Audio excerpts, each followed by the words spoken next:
It's time for the personal finance corner. Let's bring on board Dhirendra Kumar from Value Research. Dhirendra, you've always recommended that we should consider multi-cap funds that invest across the market for our portfolios. But if we look at the returns over the last year, multi-cap funds have underperformed the index and large-cap funds with an average return of only about 1.69%. What is causing this underperformance?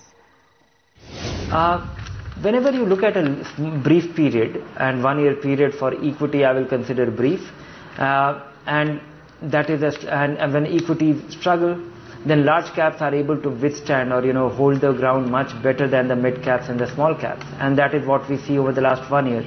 But if you look at 5-year, 10-year return, you will see that the range of return generated by the mid cap fund is wide. And many mid-cap funds are able to, even the averages will be substantially more than the large-cap funds. And my sense is that in India, well-run mid-cap funds can generate substantial return over a longer period of time. Large caps may not. And so from that standpoint, I think looking at last 1 year, and whenever the markets will get, difficult, when it is difficult time for equity market or equities market don't go up sharply, are not going up, mid caps will always generate lower return than large caps.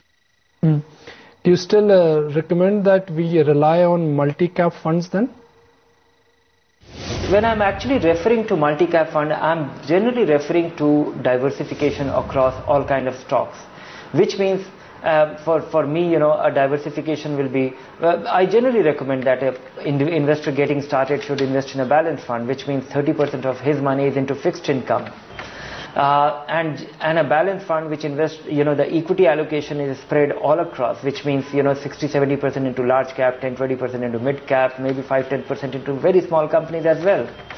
So when I'm referring to that, maybe a good balanced fund which invests across the spectrum, or a large and mid cap fund is typically when I'm referring to, and that should be the mainstay of any individual investor's equity portfolio.